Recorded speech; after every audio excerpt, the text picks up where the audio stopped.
souvent ils allaient entre nous topé na kati ya mabota au mona mutu azoloba yebi banzela onga na leka yebi makambo onga na kutana na vie yeba réalité onga na vivre bien aimé d'abord alors à liboso ko yeba ke vie oyo zanango to vie onga na zanango to vie open de kuna zanango ekoko kanata mukete ya kokoma yote yo po kokoma yete c'est-à-dire ba réalité oyo vivre banzela o le kainango et bongamaki ezalaki unique maka pona yo donc eza enseignement o nzamba pesi yo siko linga te ba pasteur pe minyoko yo moni yo zongisela ngo bandeko no même Joseph ba réalité o le kanaki nango ba pasio ya monaki azongisela ki ngote bandeko na e bien aimé au permettre te ke otika ndeko na yo akuya na libulu oyo kuyaki il faut pas étant que chrétien ya malamti.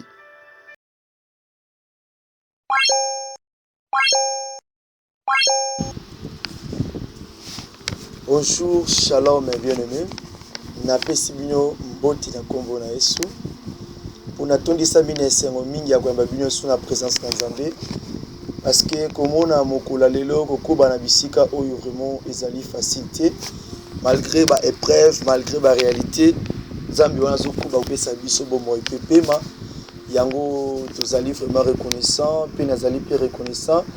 Yako bele ma susu liboso na bino parce que ce n'est pas vraiment l'habitude et kolala kola mukezali loka petete na kumisa Nzambe vraiment soki na telemi liboso na bino pe soki na lekani en direct liboso na bino ezaka eloko moti ezali ya pete zama pambola yo ndeko nyonso moto nyonso ozo continuer toujours na kolanda pe na kotelema na kati ya service to pe na kati ya ko bele mana présence dans Nzambe yom to continuer ko sala Nzambe zo continuer ko kangama na ye yeba ke aza papa moko malamu aza bon payeur afutara malamu donc Nzambe wana pambola bino vraiment ceux qui vous allez quitter na ngena lobela nani na ngena ibisa nani to na ngena tia banani vraiment tiketi loboko na Nzambe ezali sama kati na biso nyonso na kombo na Mesia yango wana.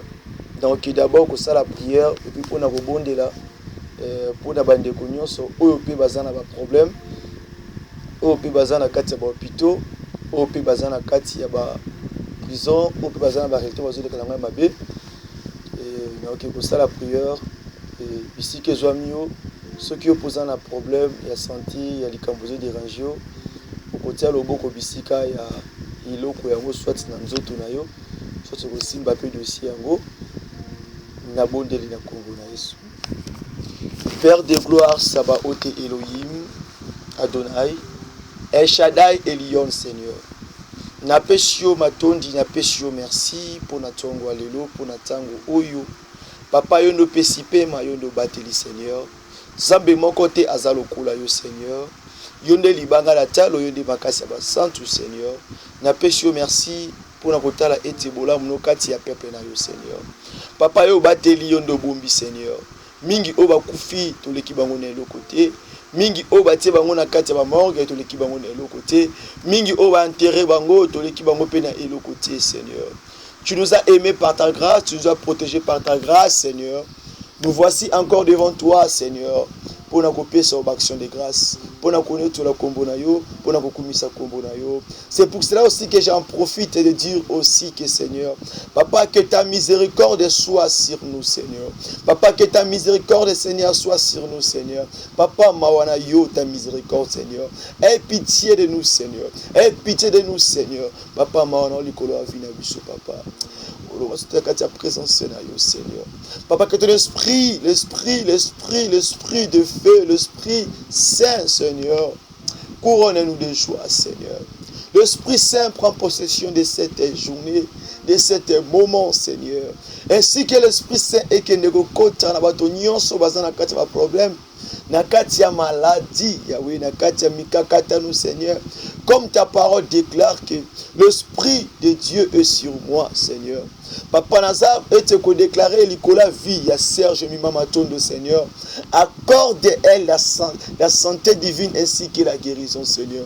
Le biko et kotanakati ya santé à Mimamatondo, Seigneur. Pouvoir pour sa santé, Seigneur. Au nom de Jésus-Christ. Papa Nazar, Kosembo, te pe koloba yawe, Nicolo ya vie à maman, qui est la maman de frère Joël, Seigneur. Laisse que oye bakopesa lobiko na santé na Seigneur.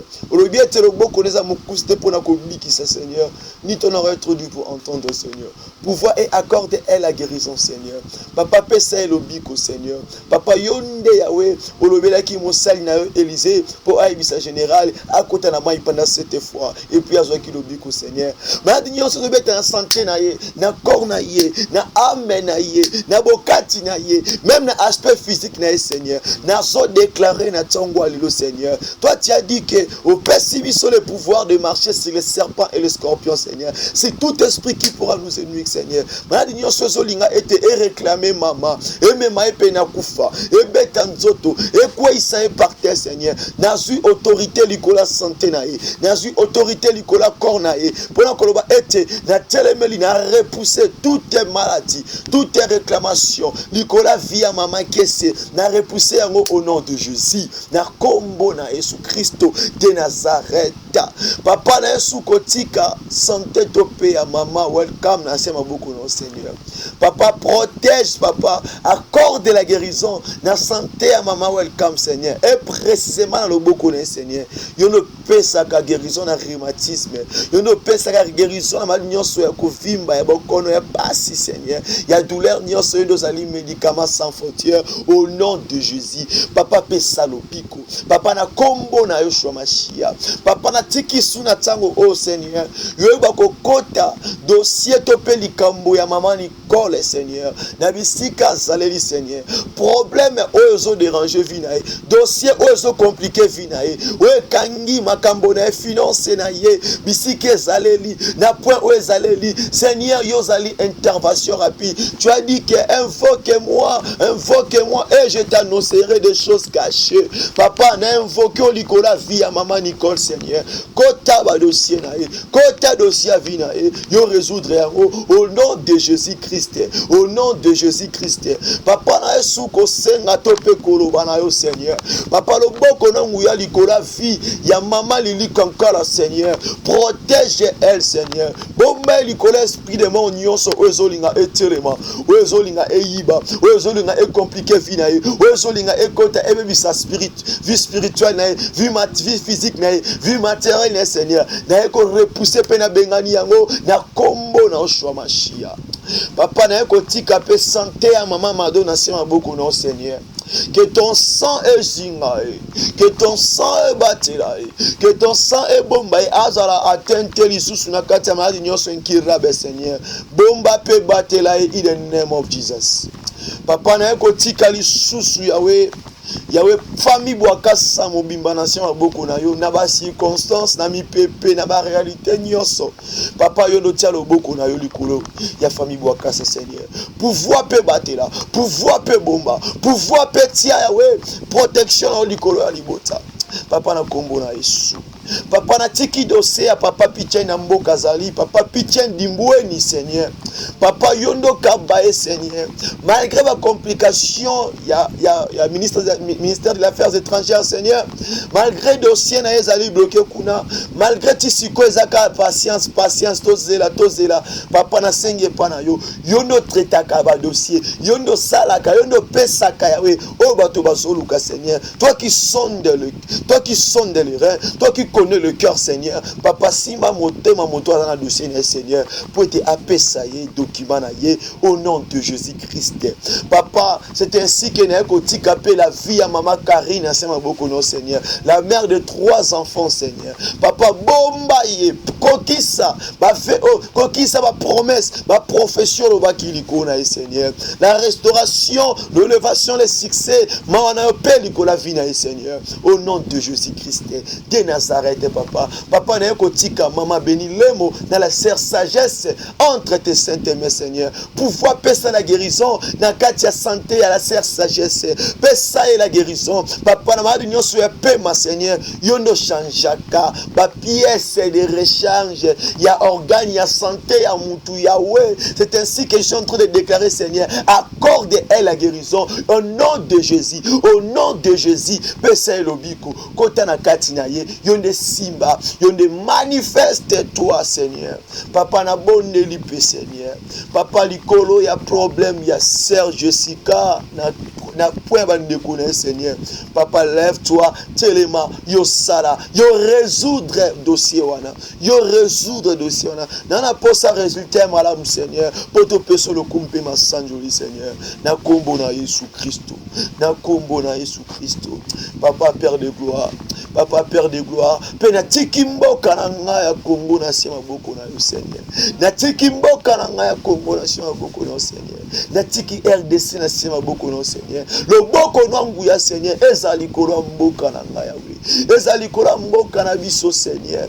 Papa ete Yahweh, yo sembo le boko na Seigneur. Likolo ba compagnon chamabe, likolo ba penion chamabe, Seigneur. Esimba peuple, esimba mabota na biso te, esimba mboka na biso te, papa. Makila na yo ejinga mboka Congo, makila na yo ejinga mboka Congo. Papa, pouvoir peut protéger, Seigneur. Papa yo zala au secours pour na ba baza ko luka yo na mboka na ngai, Seigneur. Baba za ko kela baza ko lela na kati ya minyo kati ya problème, Seigneur. Papa, élève ta main, Seigneur. Bundela mboka na ngai, bundela mboka na ngai, bundela mboka na ngai sous papa.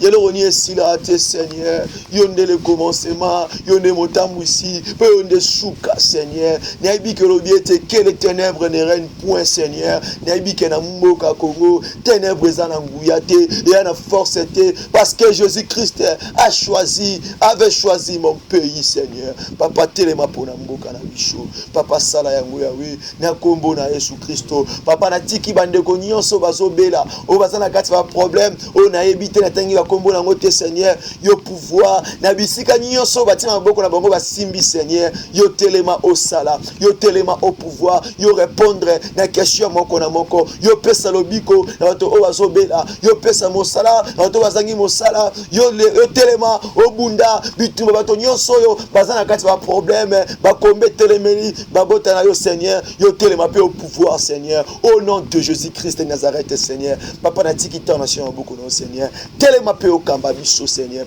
Telema pe au lobela biso, Seigneur. L'esprit de Dieu est régné et konza et tambousa et simba, Seigneur. Papa, na sengi pana au Seigneur. Yo ndo pesa masakoli, yo ndo enseigner biso, yo ndo lobela biso, Seigneur. Pour li bonsoir peuple, li bonsoir nation, oh Seigneur. Nana lo ko pesa bangote na kati ya motema na Seigneur. Mais ce que nous lobby, Seigneur. Na sirke mambo kitoko eleka lelo, Seigneur. Reçois l'honneur et la gloire, Seigneur.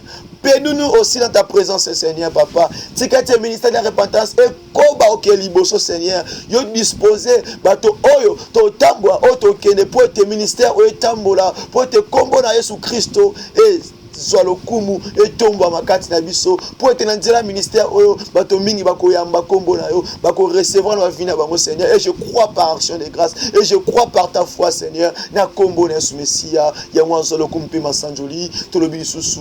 Gloire et louange à toi, Seigneur Jésus-Christ. Gloire et louange à toi, Seigneur Jésus. Alléluia. Amen, amen. Zambé apambola bino. Que Dieu vous bénisse. Pourrons-nous acclamer et de pousser des cris de joie pour la gloire de Jésus, parce qu'il est bon, le comparable Dieu, le maître des temps et des circonstances. Mon côté Azalo Kulayo, mon côté Azalo Kulayo. Yozali Nzambe na kati na biso bato, tikali Nzambe.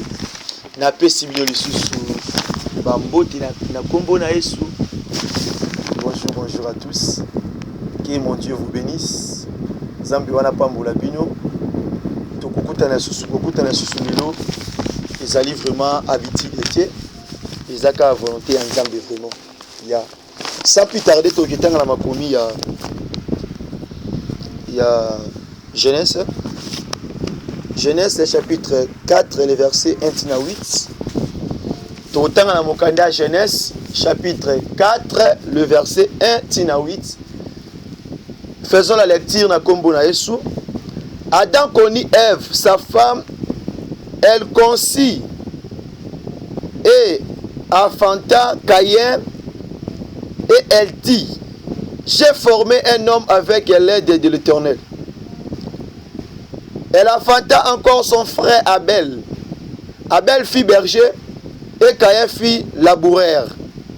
Au bout de quelque temps, Caïn fit à l'Éternel une offrande de fruits de la terre. Et Abel, de son côté, en fit une de première nœud de son troupeau et de leur graisse. L'Éternel porta un regard favorable sur Abel et sur son frère. Mais il ne porta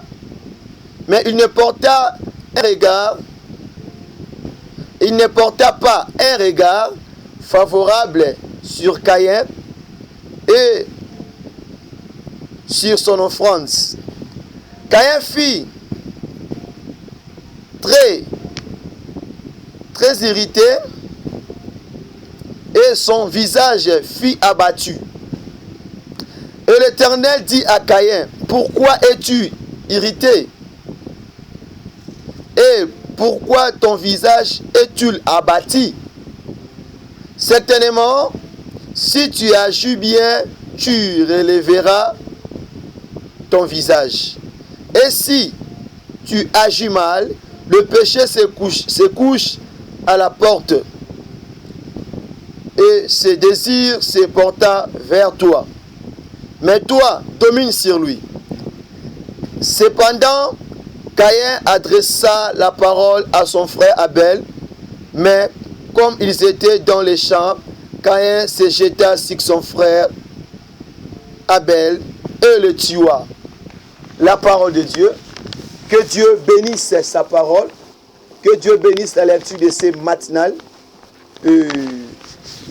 Zamba Pambola Malobanaye, ce n'est pas l'habitude.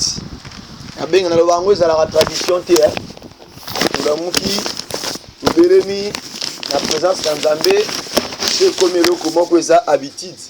Mais on a yebi eza ngolu. Ça grâce au Nzamba Salibiso. Yango wana yo moto comment na sujet autokolobela lelo sur le cœur de l'homme. Comment le pensée de l'homme. Makanisi ya moto. Le pensée de l'homme. Alors, tant que sur les pensées de l'homme, les pensées de l'homme, ils ont vraiment sujet mon poésa mon nene katinabiso. Les pensées de l'homme.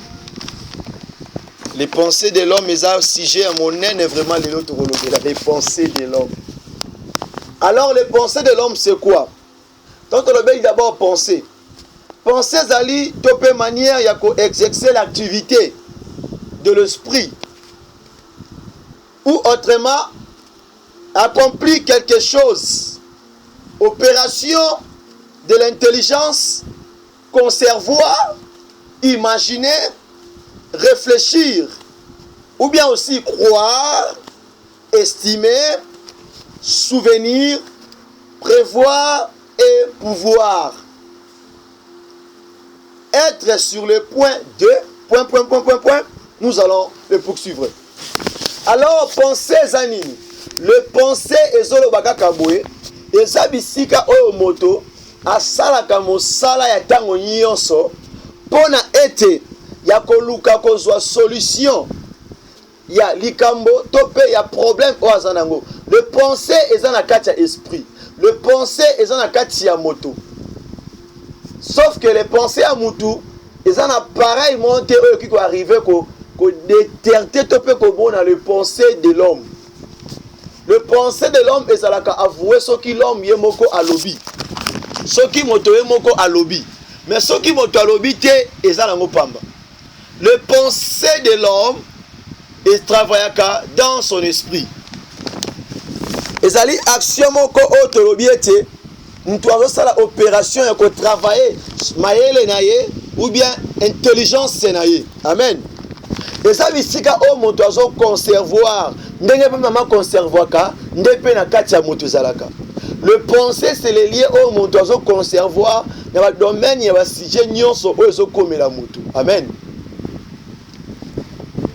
Na likambo moko quelconque ozui, na message moko quelconque ozui, c'est là dans les pensées que ozo conservoir. Le pensée topé kati ya moto et ambara sorte la message nyonso.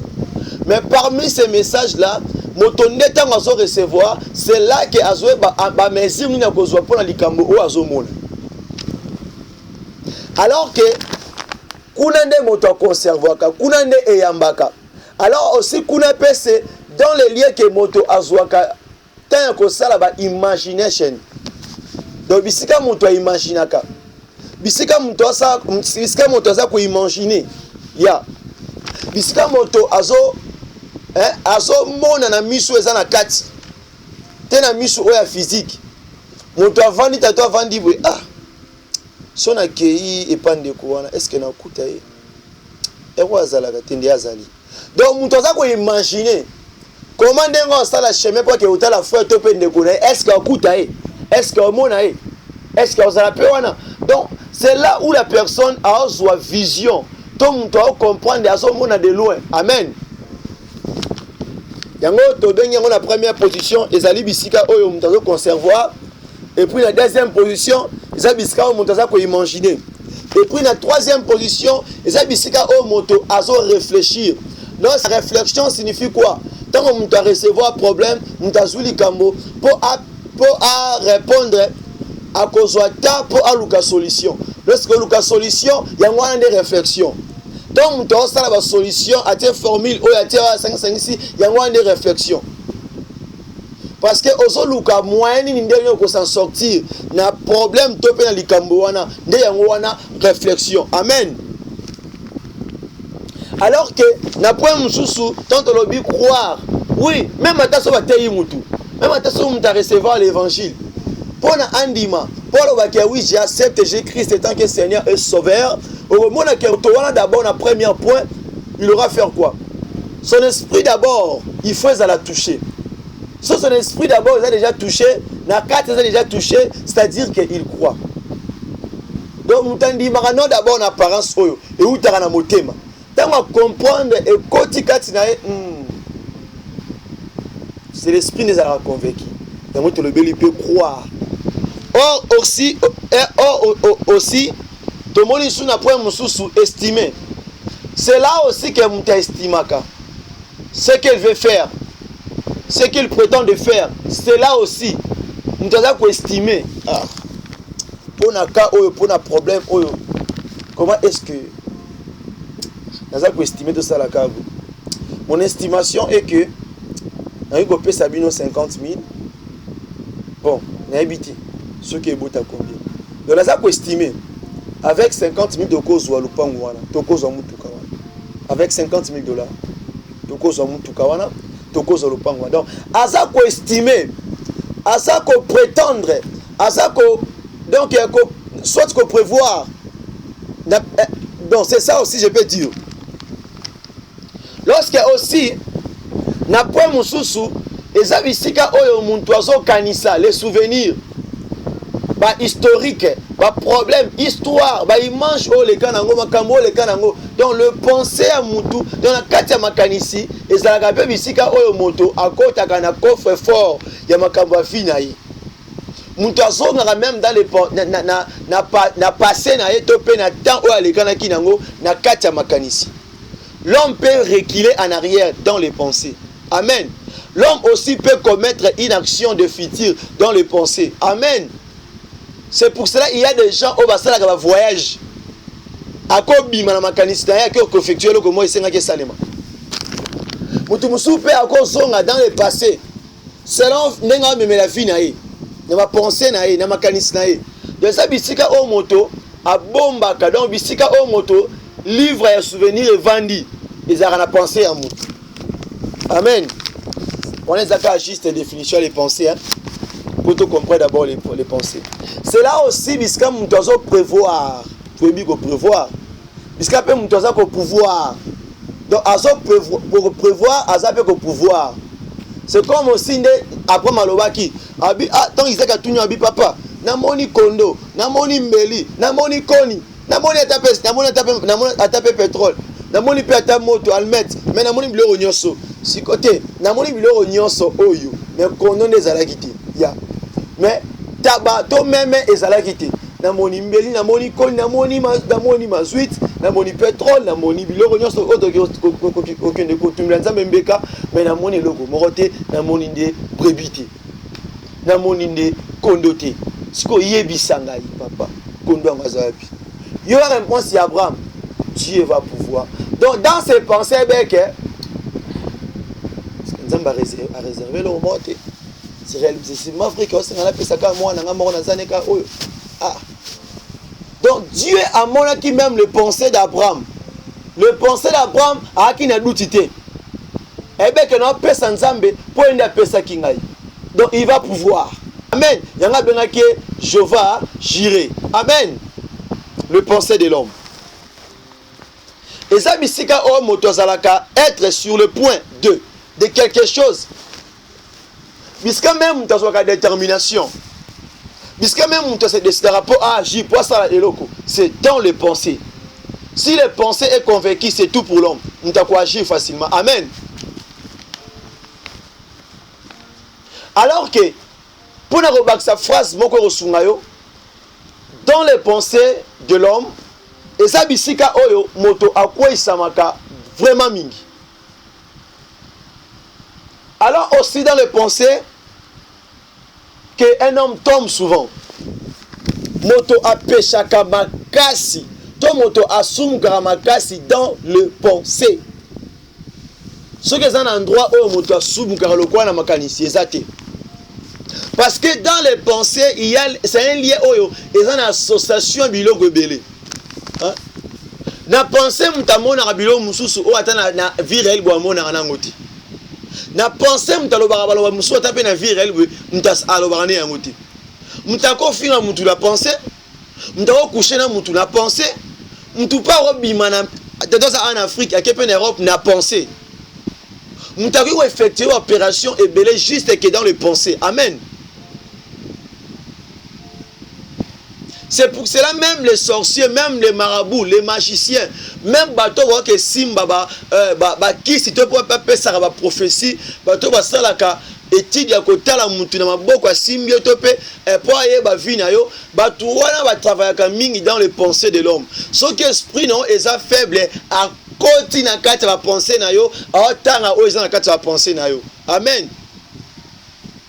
Ne pense pas qu'il était oh non ajouté à continuer na kati à penser na yo azotanga ba projet na yo ndazo pense que makambo ekende net faut être souple tes net anglais tes net français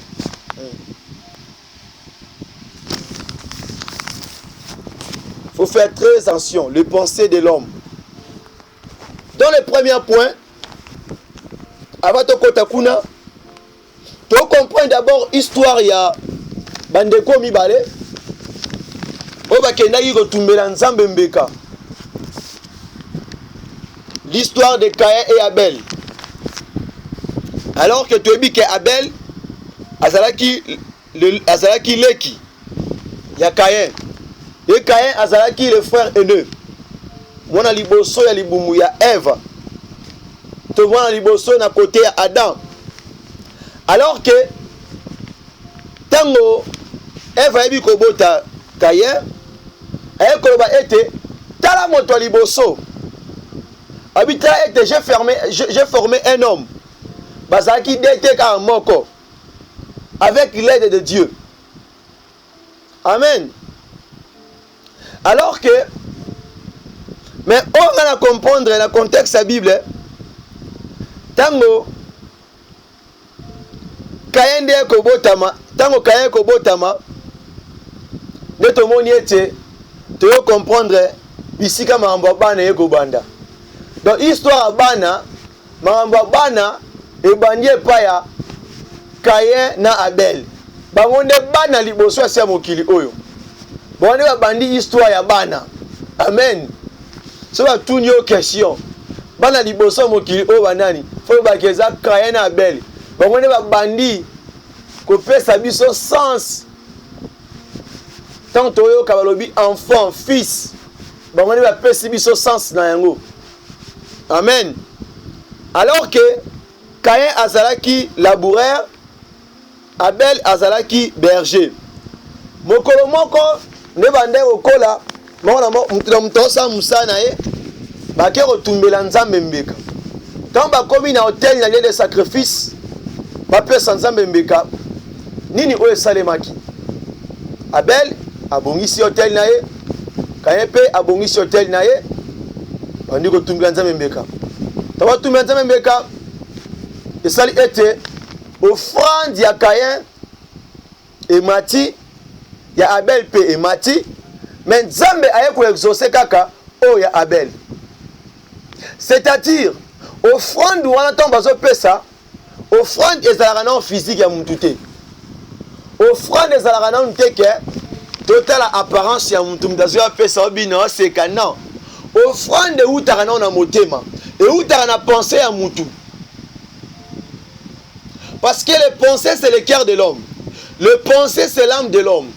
Le pensée, c'est l'arbre de l'homme. Le pensée, c'est le siège de l'homme. Le pensée, c'est la vie d'un homme. Le pensée.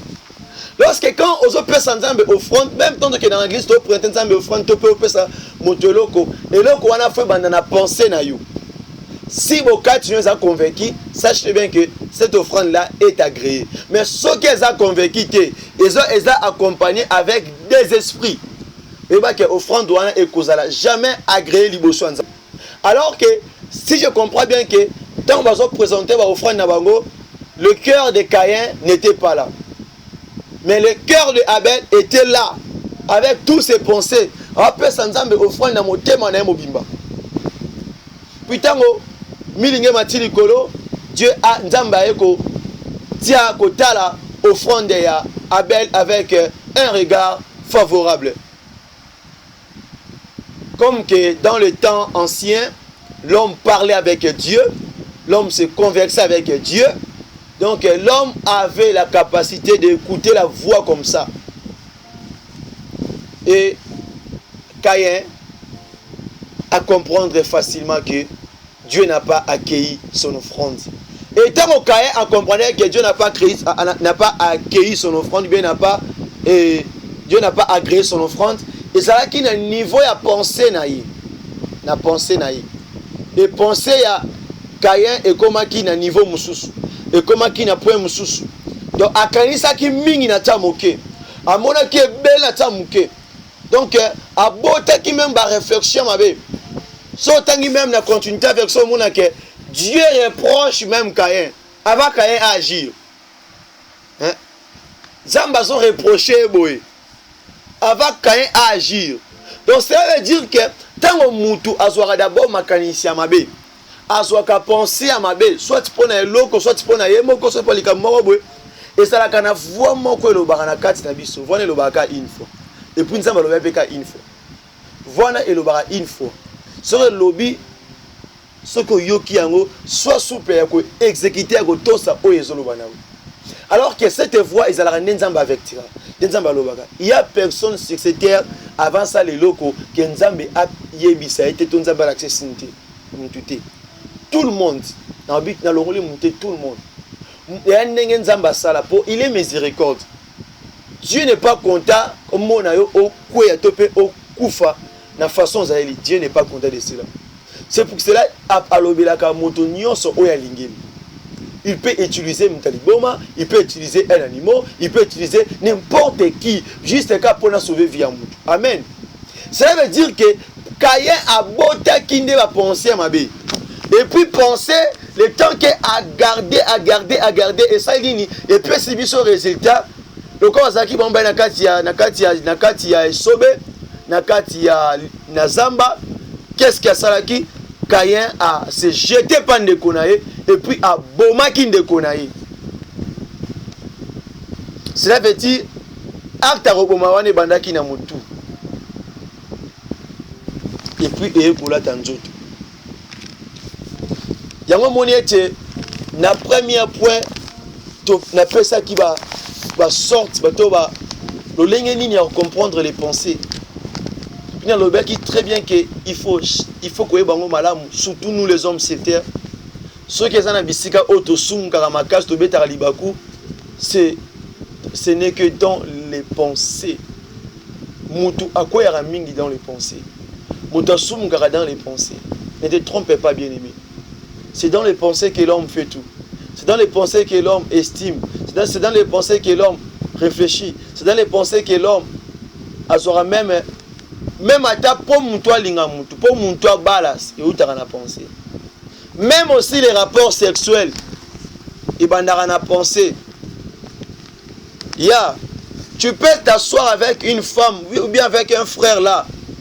Ceux qui au vandinaye au tieka penser qu'il y a un frère, ton frère en Christ et la sœur bien-aimée dans la foi en nakati ya Yesu et souka bongo. Mais soka relati penser que komi kotala bitabe nae, komi kotala banane nae, komi kotala momboya nae. C'est voilà maintenant penser na yo et kozala développer. Tu comprends? Même impudicité, même pour mon temps à passer rapport na mutu.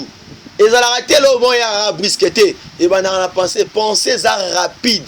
Le penser ça rapide que les canaux mutu. Le penser peut faire des calculs. Euro 5 en mutu sur banda tongo tipo comme penser au ça dans une minute, tout dans 20 secondes. Penser ça la rappelle va déplacement makasi. Yango monaka na cour ya idolâtrie to pe na enseignement idolâtrie. Le Bélaraming va voyage astral. Tu vas bimisa bimisi azo sala ba méditation moko donc azo bimisa ba spiritisme. Hein, azar se déplacer oui. Le pensée de l'homme peut aller très loin. Faut être souple bien aimé. Faut être souple bien aimé. Et aussi c'est dans les pensées que Christ a été tenté. Amen. Faut être très prudent. Parce que tant qu'on vandi, on réfléchit pour nous sala, on luka, on a vacances pour nous dernier oko luko bi malamboko zaleli, on sala dossier, on lingo traité, on zong sabota la bana côté. Même Tom Tota comprendre que muto a un problème. Soit qu'on luka a joué na pensée na yo. To a joué d'abord en apparence na yo. Parce que la pensée aux anangos peut ça résultat dans le visage na yo. Amen. J'espère que jusqu'à ce point, tu vas comprendre sur les pensées. D'abord, pour nous comprendre fonction à penser, toper les pensées de l'homme, dans kati ya moto, tu vas un point autre simba. Le premier point, c'est d'abord de savoir. La question est ceci. Qu'est-ce que tu penses pour ta propre vie? Amen. Mon tout le temps était Nini oyo kanisaka po na vie na yo. Qu'est-ce que tu penses pour ta propre vie? Oui. Bien aimé, il y a ceux-là qui pensent de négativité pour leur vie. Hein? Il y a ceux-là qui sont remitala et morazo regretter. Hein? Ngana ibi mobali moko hein. Azaya sura vandi. Amitali ka kuna. Ah, Nzambe. Nzambo sala ki ngana erreur. Ah, Nzambe. Ngambi nga mobali boy. Ah. Kama wana eloko aboye kaka. Nzambe.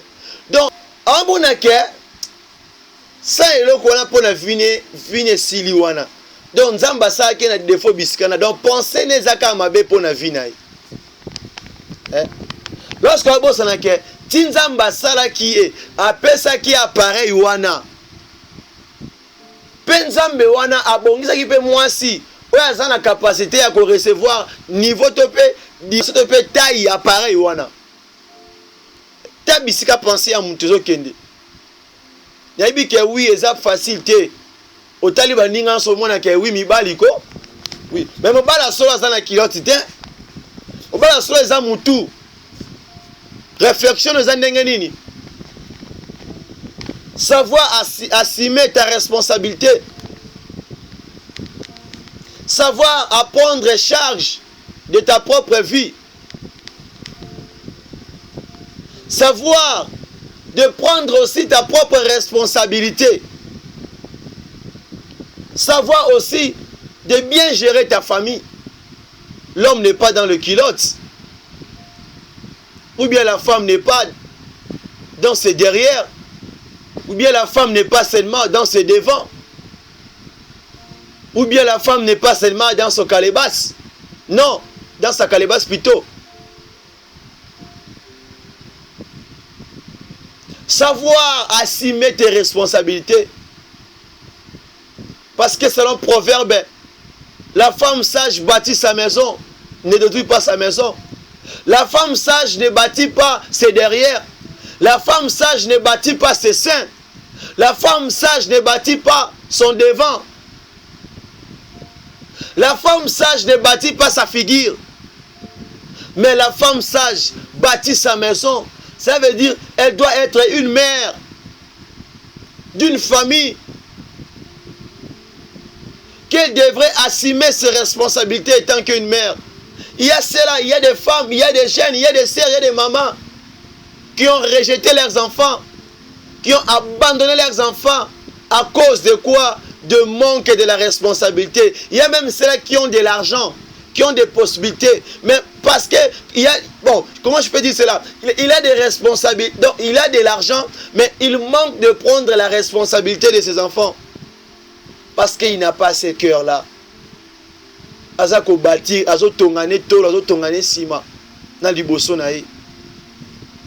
Bien-aimé dans le Seigneur. Bien-aimé dans le Seigneur. Il faut mutu oyo et ça là. Moto ezate nzoto. Moto ezate sexe. Quand tu le sexe te.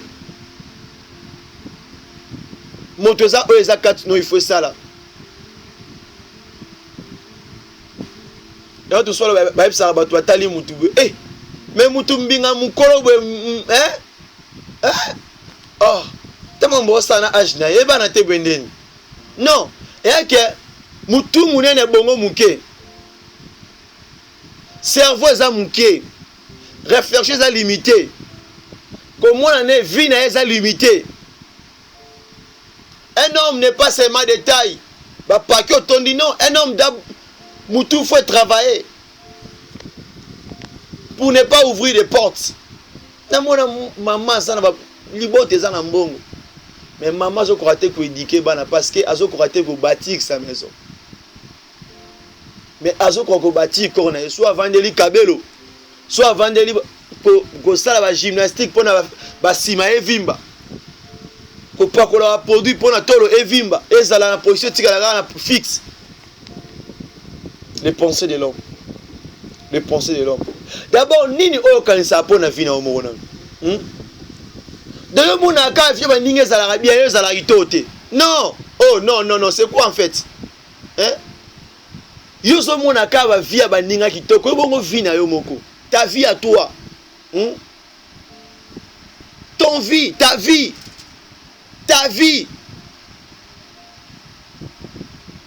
Et écoute, français, moi, il y a des wanda le mingi na temps na Congo. Alors, français, moi, c'est exceptionnellement Kassobi. Ton vie, ton vie. Ton vie, ton vie. Hein? Qu'est-ce que tu penses pour ta vie? Hein? Ta vie, ta vie. Hein? Vis ta vie. Fais ta vie. Qu'est-ce que tu penses pour ta vie? Arrête d'envier les autres. Arrête de penser que on va les cailloux. On va souki ça. Non. Tu peux aussi faire quelque chose. Hein? Même nous là aussi, on n'a rien qu'on peut dire que tout ça peut moi un peu l'icolo, non. Avec peu que je reçois, j'essaie à m'organiser. J'essaie pas que tout le monde a que oui, n'a un faible côté, nous n'a un côté, non. Il faut souvent faire l'effort que bon la faiblesse na yo. Mais yo mon tunion soit bi faiblesse na yo. Et bi que aux en côté pour l'instant. Et bi que aux en nzala. Et bi que oliate. Et bi que non oliate. Pour l'apparence nous la qui ça. Hein? Ceux qui nzamba monaki. Ceux qui même nzambe à monaki d'abord les pensées, mais ayo monango tina physique à Caïn. Donc le physique de Caïn ça qui déjà battu. Et tout ça qui na katia haine, na katia jalousie. Donc moni que Abel n'a soukisi. Non. Son nzamba que frère na lundi. Tantôt mardi ça qui pona yo Caïn. Tantôt mercredi ça pona yo Caïn, hein? moto la moto za na jour na ye za pe na mokolo na ye. Oh bien aimé, tokende wapi? Totika via ko envier muninga ke a voyager bimi mboka, azui papier, azui document, azui musala, azui libala, azui promotion, azui élévation ministère des mata. Oui, encourage les pété maboko, encourage. Ya. Ezaki tanae, ezaki moko na ye. Encourager ye ke liboso. Hein? La personne ko ba ya kanisa nini? Ti ya kanisa nini eza tanaye? Tika enjoy. Tika a célébrer self na ye, a célébrer live na ye. Tika a profiter na live na ye. Hein? Quelle pensée d'abord je pensais pour na yo moko? Hein? Arrête de te limiter. Au moins on va ba lekio. Tika ko se désespérer. Au moins on va ba lekio. Qui t'a dit ba lekio? Eza ne yo zo mona ke ba lekio. Hein? Oui belo moko. Au moins un riche. Ana mutu kabilo obwe. Mais soit qu'il y a un millier de gens qui ont un pauvre monde qui est bizarre. Au moins, un riche qui a un pauvre. Il y a un peu ça sur la parfum qui toko. Il y a un peu ça sur la parfum angai. Mais il y a un peu ça sur la parfum qui toko. Alors, il y a un peu ça sur la parfum angai. Il y a la petite veste. Mais il y a un peu ça sur la parfum qui est saleté. Tu dois comprendre. C'est-à-dire qu'il y a les qui ont la richesse. Il n'y a pas les qui ont la pauvreté. Mais malgré le niveau de pauvreté, est-ce que les gens coufient? C'est-à-dire qu'il y a encore de l'espérance. On dit, tu es l'enfant de Jésus, non? Hein? Tu es l'enfant de Jésus. Ta vie appartient à Jésus. Pourquoi tu as peur? Hein? Pense des bonnes choses pour ta vie. Il y a un soutien dans mon candidat Esaïe. Dans le livre Esaïe, Esaïe 43, le verset 18.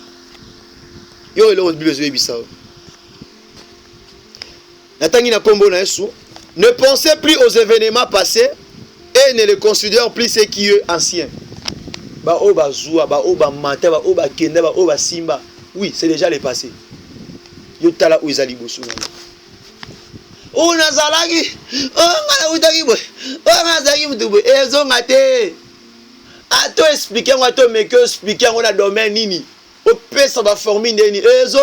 C'est déjà le passé. Is the last. Ils ont raté. Et déjà les canis. Ils ont raté. Cela veut dire que oublie. Hein? Ne pensez plus à cela. Réfléchis pour ta vie. Hein? Planifie de bons projets. Planifie de bonnes choses à propos de ta vie. Dieu dit qu'il a formé un projet, il a créé un projet. Il a mis au point, il a mis au jour un projet de bonheur, non de malheur. Et pourquoi ils ont souhaité malheur dans la vie? Hein? Le bon état ma air nyonso. Zamba pambolo moto nyonso. Oyo kanisa malam pour la vie na yo. Zamba pambolo moto nyonso. O lembate. Ko mona ke wi na ndenge nzamba sala yo na qualité na yo waka yo moko. Na o nzamba pesa yo mona ke ekoka yo na vie.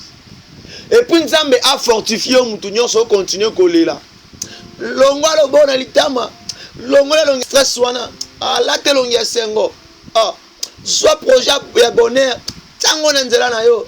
Bo shanda baba ekere bossier. Ah, bien-aimé. Hein? Olie matembele yango nzamba pesio. Olie soso yango nzamba pesio. Otamboli makolo yango nzamba pesio lipapa. Otamboli na mutuka yango mutuko nzamba pesio. O atamboli na jet yango nzamba pesio avion. Hein?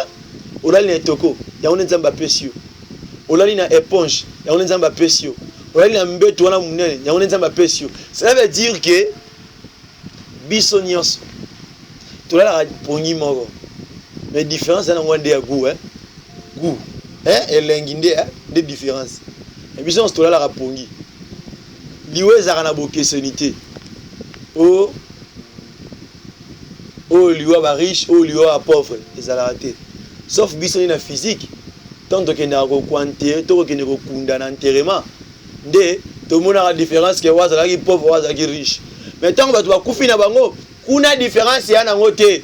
On se voit comme le moro pour bakendara nenge bayaki Mtazonga ndenga yaki.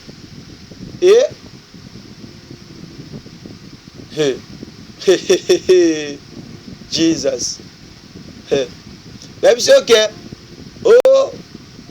Soyi kuna ok, soyi kuna par exemple soyi mutakufi eza na mort ba riche et na mort ba pauvre. Nyo se benga miga liwa. Ça veut dire réflexion na yo. Kanisa malam pour na vie na yo.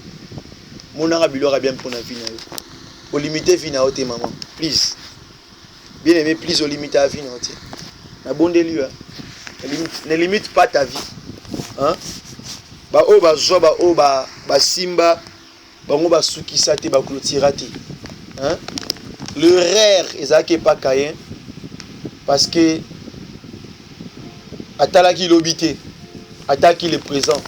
Nde yango ko mona pelelo oyo bana basi mingi ba sœur mingi ba mama mingi bazobo ba mabala likola kolula ba kabela baninga likola kolula ba talon baninga ba via baninga. Camarade no so ala tarabilamba $200 ataka plante à $300 ala taratala $600 ata mwana muntu ka $50,000. Bien aimé eza o nzamba pesa eza yote. Oh, fais ta vie non. Oite que la vie il y a les hauts, il y a les bas. Dans la vie il y a il y a ceux-là qui sont élevés, il y a aussi ceux-là qui sont dans la vie normale, il y a aussi ceux-là qui sont par terre. Oui, eza bongo au changeant au terre ce que ceux dans la classe 1. Ça les fort travail au ma classe. Vieux ça va level, vieux ça va niveau. Tozo matissa niveau. Tozo matissa niveau. Ah, il faut maintenant niveau. Hein? Yo Luka o matissa niveau. Luka o matissa niveau. To matcha niveau. Donc ba penser na tant au mona ke ba problème o e simba ngai e déranger vie na ngai e compliquer maisha na ngai okenda musika te sala projet tali sanzambe boulé. Qu'est-ce que je dois faire pour s'en sortir d'un problème? Et c'est un matissa niveau bien aimé. Hein? Tout matissa niveau. Il y a ceux qui il y a niveau. Tout matissa au niveau na tango oyo. Faut que matissa niveau. Faut que lukarafia il y a du colo. C'est on a yemba obi. Tozo matissa niveau. Faut que matissa niveau bien aimé. Au monique mninga ça la puisque yo peut luka travailler. Luka peut s'en sortir. Hein, au mythique aboete. Oh. Yo kanzembo. Oh. Ozongala lelo. Bien aimé ozongala. Oza mutu a valeur. Oh.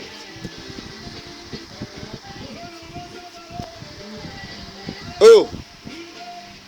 Merci Jésus. Il est merveilleux.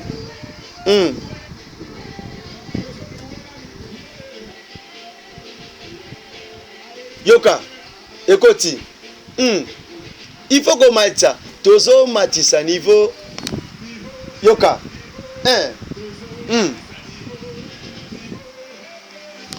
Tozo matissa niveau.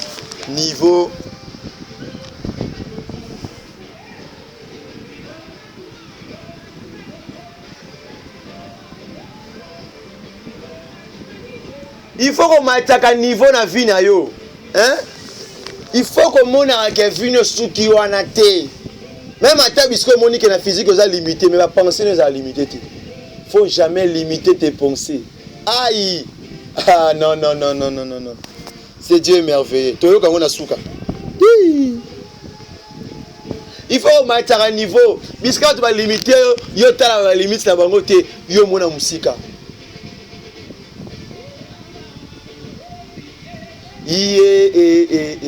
Ah Yahweh Soukaleo. Hein? Bisika batu batali yo. Ba mono ki wa sans valeur yo pour la ta image wana te bon ba monyo sans valeur. Hein? Ba ngonde ba critiquer yo. Ba ngonde ba dénigrer yo.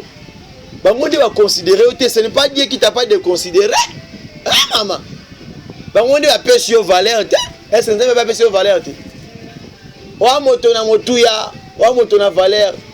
Pensez, pensez des eaux compter les pensées. Gloire à Dieu, il est merveilleux. Nous continuons. Deuxième point. Deuxième point, Ezali, question Moussoussou. Qu'est-ce que tu penses pour ton prochain? Qu'est-ce que tu penses pour ton frère? Qu'est-ce que tu penses pour ta sœur? Makanisi nini oyo zwaka? Tango va ina ndeko na yo. Tomoni makanisi ya Caïn. Tomoni penser à Caïn. Puisque c'est qui plus loin que eux-mêmes Abel en est au Canada. Plus loin. Alors que pour les pensées, ce que tu penses pour ton frère, pour ton voisin, je vais lire dans le livre des Proverbes, nous allons lire tous. Proverbes chapitre 3, le verset 28 à 29. Tout en kombo na Yesu.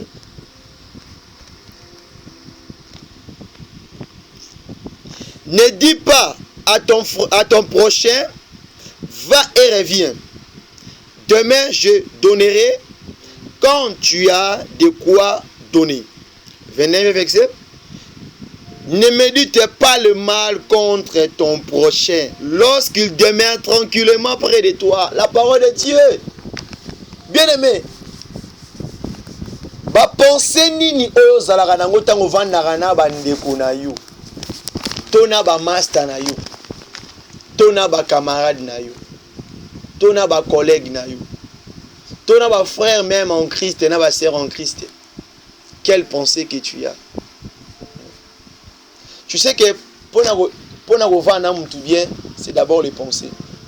So penser ne pense à ma bé pour na mutu on va ni bien dit.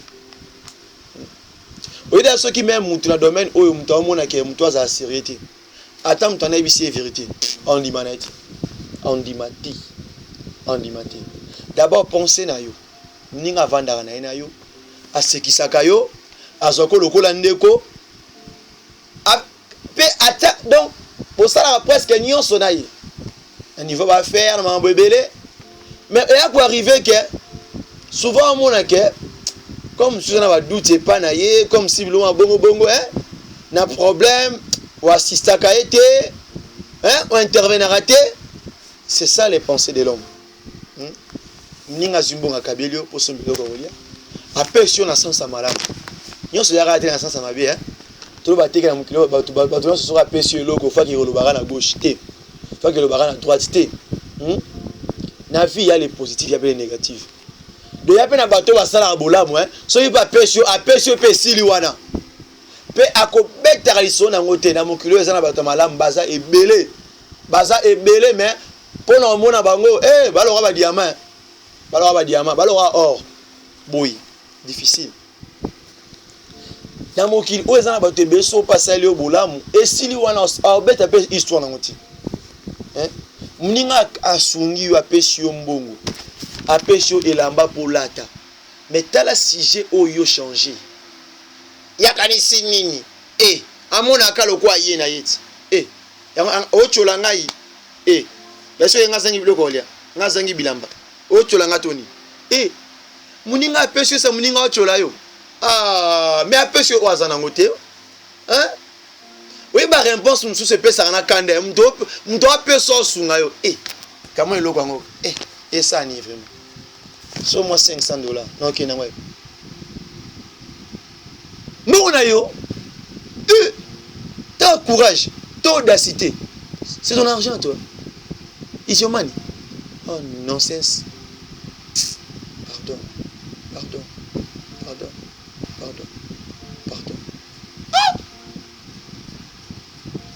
Tala ba réponse ya mutu. Yo mo ezanga tina, o ezaba nonsense. Yo même so bongo yo sepa nango. O sepa nango. Ninga zui eloko na zui apesi yo. Hein? Soko réclamer ta na manière mususu. Ba réclamer ta na forme ça, moi nimbe mo pesi ngai. nalo na sala mais na moni e croate si yango ko bakisela ngai sagesse wana hein penser nini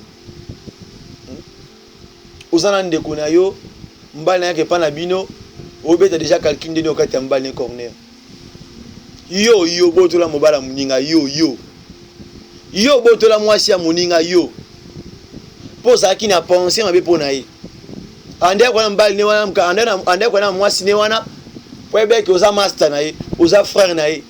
Mais lelo o sala muninga yo. Bete ki sambete.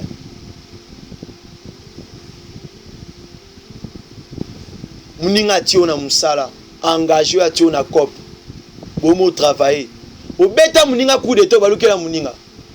Hein? Pensez, les pensées de l'homme.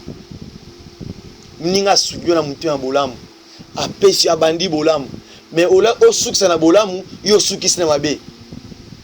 Répands-toi, c'est pas bien. Répands-toi, c'est pas bien. Même Dieu n'est pas content de cela. Répands-toi. Muninga yake pano pono sungae. Pour avoir dossier, to pour avoir papier ndé koluka, pour asala CV. Yo ke kosi muninga, o simbisi muninga touche. Ta pensé no bisiki ezali. O soki azu papier wana, soki azu musala wana, soki azu dossier wana, o lekangai. Kita dit que o lekangai. Ukanisani pona ndeko na yo. Ukanisani pona voisin na yo. Hein? Mninga epana ekola la poza na pesi biska okendete. Mais ta biska a pensé ne komi. Ah, o tia ça. Wa zola te pona mbali nanga. Yango est vraiment. Amona biska msteka biska na. Amona biska msteka place nanga. Chrétien. Ndeko. To bongo na mitema ko ndeko. Hein? Makanisi nini wana tayo. Osunga mwana ndeko na yo. Osunga ndeko no mais ta va penser aux na mona mutu pona yi. Tata na bino azaliti. Mama na bino azaliti. Hein? Pone ko senga te ko senga ngai. So mono zana ngote c'est clair que ça na ngote pas se dépasser la parole mususu. Oyo blessé mutu mbo pamba. Po oya zwe biso wana e uti na penser na avant na ko tala bi yanga azama mo wumbu na bino za esclave na bino. Na yo pe muntu ba pesa eloko okanisaka nini pona muntu apesa kwa wana muntu azoluka pe azobunda soka pesi yo kumisa nzambe ajo pesi yo kabwe mbo muso pesa batu c'est bon on sana oni nzamba limbisa biso vraiment na parcours à vie on a aussi débordé des paroles. J'ai aussi débordé des paroles à d'autres gens de ma famille. Nous t'as soumis à pécher le loco. Non, ça n'a pas de t'as la réponse au péché. Zambalimbis, apé. Ok, la maman. Ça, des points, quand je parle, ma conscience aussi, conscience n'a pas reproché directement. Il y a personne de reprocher au bici aux amis. Pendant 5 ans, bolimbisi. Hein? Batu musuba bayana ko sunga biso ko edata na yo likola ba langage na yo parce que langage ne la pensée na yo les pensées de l'homme pour l'autre tant mtakabelio koko nanga no pesa ngali c'est monda ko lobelanga obi mwana soki muntu apesi eloko lobate ke ilambeza lambata inangati pantoza pantoza inangati to nalia biloko te to eza na posa mbongo te abi bazwaka pe osengi merci zwana no senga merci après ce qui te o meki yango na misu na to pe o meki yango talibu ye mora mona ke ekokiti o boyaka na lelo liboso te yambana yokana bana basi même ebele likola penser o nazoloba oyo les pensées o pensaka ni pona ndeko na yo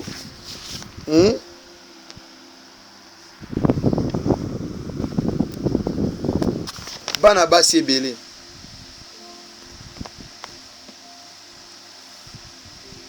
bana basi ebele barata mabala likolo ya penser mabe mobala azobenga ye frère atelemisi azosolo wana ye frère atuni atake je paie wana ye pana moni ngaba biseke I love you je t'aime alongwa kuna oza nini ngande na sabu bana yetima mtu wayo ba penser na yo wana nde esala okelelo ovanda sans libala hein botika okosela ba pasteur makambu na prophète makambu hein yo mokonde oza la base wana mangala mabe ba penser mabe hein yo kasi to ce que kasi make ce que moni frère topé de kosambala pousse membeno yaka pona linga et bo soka ye mutunda za na posa na yo mais il y a le roi porte-parole hein bien aimé et bo soki ya ye neka le la simple porte-parole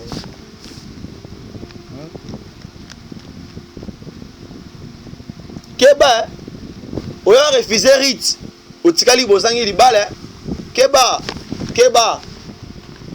je m'excuse refusé Naomi otikali bozangi libala ya po Naomi stratégie repesa yo et repermettre au kotanda wa libala ozo libala wana to mobali wana bala yo te obote wa libala batu mais o mobala nda bala po kotanda wa libala ba sœur rebelle pe ba frère rebelle pe le oso mobala te pona ba langage na bino ba penser na yo mona batu alingi yo na motema moko mais yo kanisaka mabe pona ye yo moni soki yo zaki ndumba za ndumba lo wayo hein na ser mokili oyo eza na ba ser oyo basala ape kindumba te ba pepe ya vie pete ya rolia bambonga mbala batu bana vie ante ba ser baza ebele bazali mais pona omona bango nde baza ba or na ba diamant baza ebele ba frère ebele so bozo bala pete musu bavandi baluka mwasi zo mona te yo moko no banda kotala ba langage na yo ba penser za nango bandi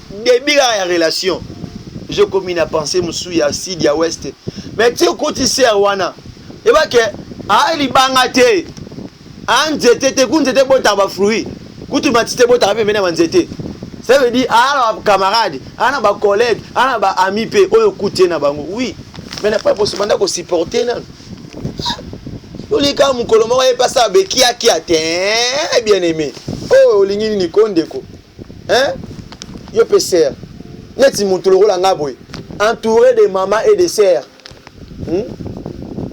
tolo banini et puis ndenge moko mona ndeko wana entouré de maman de sœurs parce que yo bandira relation na ye au moins na bo déjà mutime komi tout en tout yo ndo kutakiye to bokutani yo zana ba relation na ye pas na ba relation na ye mais okanisela e mabete po ya okaniselo mabe wana te hein mutu mususu na vie ndenga kola na ndako basi donc il va venir na parcours na ozala ami ya basi ebele ya pe na mwasi mususu akola na mibali donc parcours n'est pas ozala nega ami ya mibali eza passe beaucoup te na maninga ni basi oui ce n'est pas dit que c'est impédique penser na yondi penser à penser le penser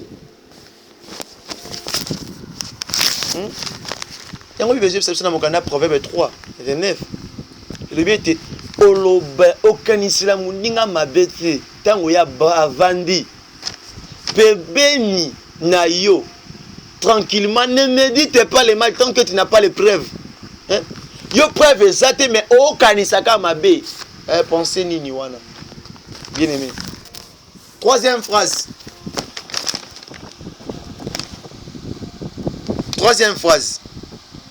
alors que même Dieu aussi nous avons pensé à l'âme pour Nabiso. Mais la troisième phrase, comment boy? Qu'est-ce que tu penses pour le faible? Le faible est un bateau basan en côté. Bateau basangi. Moto kuti na difficulté. Okanisani pour na bateau wana. Yo mto nzamba élevé. Yo mto nzamba tu aux première position. Qu'est-ce que tu penses pour le faible là? Très important. Très important. Romains chapitre 12. Bien sûr, il faut tous en esprit hospitalité. Esprit on nous a ranango. Yo zo mona ki osuki ça. Au comment vraiment allié wana plafond. Wana pris la souka plafond. pense aussi pour le faible. Tes pensées aussi, il faut qu'on soit faible. Ne les traite pas dans l'aspect physique au pauvre. Traite-les dans des pensées. Pensez aussi ceux qui osent qui le coup là. Ceux qui le coup là. Ils pouvaient faire quoi pour toi? Ceux qui vont en dire que tu as un problème, qu'est-ce que tu allais faire? Ceux qui me disent que allons moi yo. Namna tindaki yo. Au comment état oyo. Pensez. Que ba ceux qui sont en moté au finga no batu ante muni bazaba. Bataka boué. Il faut que la mukuse Adam et Ève. Naza nanga na moté. Et na mukuse. Si que lo bani suka lo ba ceux pas au finga continuer chemin na yo. Ma finga ekangama mnanzoto te. Ya pe lambate. Ya pe kazara te. Ya pe marque de la bête te. Oh. Quatrième phrase. Qu'est-ce que tu penses aussi pour tes ennemis? Toujours dans le livre à Romains chapitre 12. Parce que la parole de Dieu déclare ceci. Bénis ceux qui te maudissent. Bénis même tes ennemis. Yo kansani pour na bango. Yo comment qu'on sa la même prière. Na yo mo sala nzambe, surtout vous les hommes de Dieu d'aujourd'hui. Yo un homme de Dieu, tu es en train de prier que Dieu a tué tes ennemis. Dieu a frappé tes ennemis à mort. Un homme de Dieu. Alors quel est ton travail? Quand Christ dit allez partout dans le monde, faites toutes les nations mes disciples. Alors il parle pour tes ennemis, il parle pour les païens, il parle pour ceux qui ne les connaissent pas. Hein? Alors toi, si un serviteur de Dieu dans le corps du Christ, tu donnes des requêtes au peuple de Dieu, prions les prières, retourne l'expéditeur, qu'il soit mort, bakoufa, bapanzana, bakoufa, badaye. Hein? Banani badaye. Banani badaye. Banani badaye. Banani bakoufa. Batu oye sosolo dans Mokanda Matthieu 28, que allait partout dans le monde. De bango badaye. Mais yo contredit la parole de Dieu. L'homme de Dieu, tu es en train de contredire la parole de Dieu.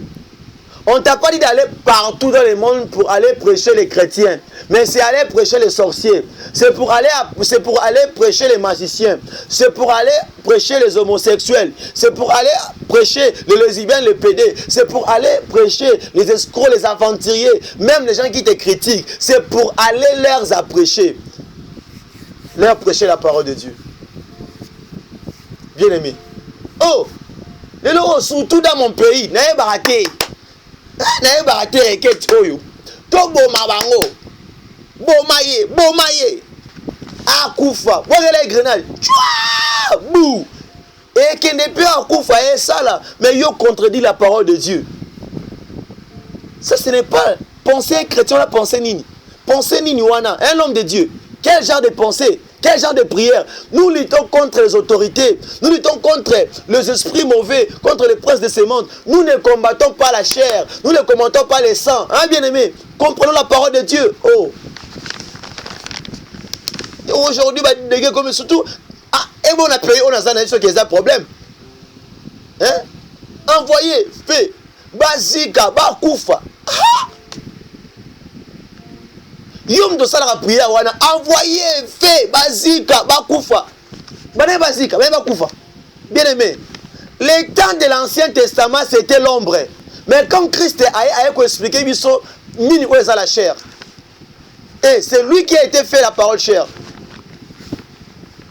Hein? Christ n'a jamais fait ces choses-là. Christ priait même pour ceux-là qui les critiquaient, pour ceux-là qui les dénigraient, pour ceux-là qui les combattaient. Christ a prié, n'a pas cessé même de prier sur la croix. Pour ceux-là qui le critiquaient.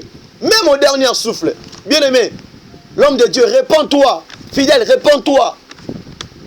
Le pensée de l'homme, le cœur de l'homme, le pensée de l'homme. Quel genre de prière envoyé, fait, oligo, fire, basika, bakoufa, qui vont mourir? Les gens que Christ est dans le livre de Matthieu 28, qui allaient partout dans le monde, faites toutes les nations des disciples. Alors toutes les nations là, Christ a parlé même de magiciens, il a parlé même de marabouts, il a parlé même de ceux-là qui ne croient pas qu'il est Dieu, il est le sauveur. C'est à toi maintenant d'aller leur prêcher, d'aller leur évangéliser. Maintenant toi ton évangélisation, ça veut dire exterminer, to sili sabango, to coiffer bango. Ça ce sont des prières sataniques, démoniaques. Soit dans l'église à Bongo, pasteur à Zoyo Kate, Biman assemblée wana. Chez nous, il n'y a pas de choses là. nous qui avons reçu Christ tant que Seigneur et Sauveur, tu n'es pas digne de faire des prières pareilles. Et quand tu es convaincu, tu es touché à cela, reçois Christ là maintenant dans ta vie. Parce que Christ est en bas qui liboso na vie na yo, a qui vrai Christ était. Azaki Christ a acte des apôtres. Azaki Jésus a acte des apôtres. Oya mutona kombone Jésus. C'est-à-dire quoi? Yamba sikoyo sur mon thème maintenant. Parce que Jésus c'est l'amour dans tes pensées. Hein? On fait des prières souvent que Nzamba confondre banguna na yo, ba mona yo te ba ko samasoni, oui. C'est ça. Mais ba kufate, pourtant avec sa mission obi ah mtoza Nzamba solo na Nzambe na. C'est ça. Donc Nzamba sala bio mo ke esu ki sabanguna po ba yo ka oui, ozana Nzamba makasi po bala na Nzambe na. Nde yango wana, les prières de toko salaka. Hein? Christ a fait des choses devant ses ennemis pour gagner bango. Nous gagnons les âmes, nous ne tuons pas les âmes. Hein, l'homme de Dieu. Peu aucun des âmes, beaucoup tapé, prier, gêner, prier, gêner. Comme il y a un roi nani. Hein? Comme il y a un côté qui donne une prière à gêner pour la koufa. Bien aimé. Ça c'est quel genre de prière? Hein? Arrêtez d'être comme des pharisiens, comme les hypocrites des synagogues. Hein? Répentez-vous. Le homme de Dieu est proche. Bien aimé dans le Seigneur. Zamba Salabisongolo. Zamba Salabisongolo. Les pensées de l'homme. Les pensées de l'homme, Kamabé. Les pensées de l'homme. Oh mon Dieu. Mon Dieu. Merci Jésus. Merci Jésus. La cinquième phrase. Qu'est-ce que tu penses aussi pour ton âme? Alors, Totanga na Mokanda ya Romains chapitre na Mokanda, je m'excuse, na Mokanda Matthieu chapitre 7, le verset 33. Okanisaka nini pour na âme na yo. Lui besoin va être rechercher premièrement le royaume des cieux et toutes ces choses-là vous sera donné après avoir cherché le royaume des cieux. Bien-aimé, qu'est-ce que tu penses pour ton âme? L'or, l'argent, la richesse, le travail, les enfants viendront. Mais la première des choses que aujourd'hui là que tu es en train de m'écouter, comme que tu as accepté Jésus-Christ, je t'invite de lui accepter tant que Seigneur et Sauveur. Sache-le bien, la première des choses dans tes pensées, il faut d'abord penser pour ton âme. Où irais-je? Où irais-je? Je vais aller où? Je serai où si je meurs aujourd'hui? Si la mort vient aujourd'hui, où mon âme serait?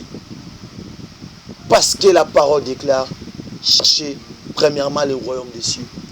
Bien aimé, dans tes pensées, si la première des choses, tu peux commencer à penser, à réfléchir sur cela, réfléchis au moins qui est pour ça.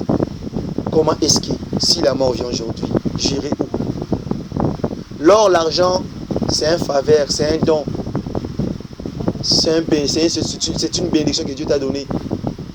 Et c'est vraiment normal dans ta vie qu'il faut que Osaka béni, il faut Eyakaka. Mais ce qui est sûr, il faut penser aussi pour le royaume des cieux. Parce qu'un jour, ton âme là doit être sauvée. Parce qu'un jour, dans ton âme, et qu'il va se retrouver dans le jeûne de fée. Amen. Et enfin, pour finir, la dernière phrase est de comprendre ceci. Tout ce qu'un homme, souvent, tout ce que l'homme pense, tout ce qu'un homme pense, tout ce que nous pensons, ça finit toujours par se réaliser. Souvent, nyonso o mingi biso to kanisaka. Lokola pensée, lokola loko, kanisaka bwe. Mais ba ke ba pensée wana pe suka suka, ela taranzoto. Yango yeba pensée nyoza na ngona mutu. Pour lobi lobi ko maranzoto. Dieu, il parlait au serviteur qui est juste et que les pensées qu'il avait pour son peuple. Mais dans le Nouveau Testament, il y a qui pensait et comme qui cher. Cela veut dire que Dieu bénisse cette parole. Je vous invite tous à accepter Jésus-Christ étant que Seigneur et Sauveur. À toi ou à vous qui ne connaissez pas encore Jésus dans votre vie, accepte-lui, accepte Jésus, car il est le Sauveur. C'est lui, Maranatha, il revient bientôt là. Accueille-lui dans ton cœur. Reçois-lui dans tes pensées et tu seras sauvé. Que Dieu vous bénisse. C'est votre humble serviteur, le frère Paul Bouakassa. Que la grâce de Dieu soit avec vous. Bye bye.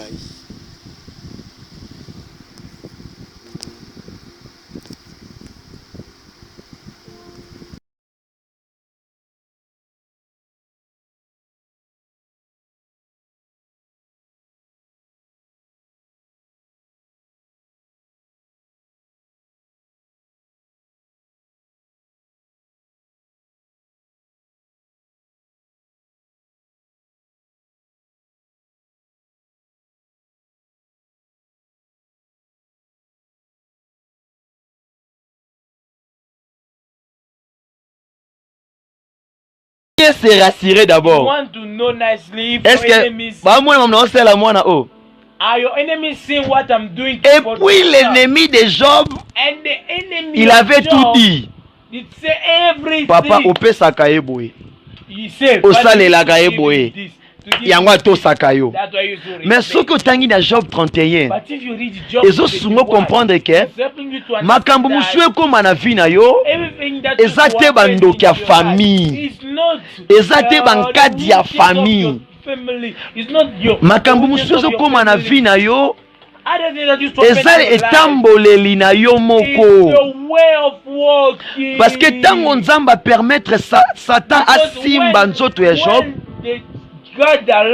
ngala monaki te ke bakomi na Bible ke oyo ezalaki balia en famille, oyo ezalaki bacondamnation, oyo batielaki bapiège. Non, non, non, non. Il y a autre chose nzamba azoleki so na épreuve, surtout na temps ba sacrifice, surtout na temps ya kose donner. Ça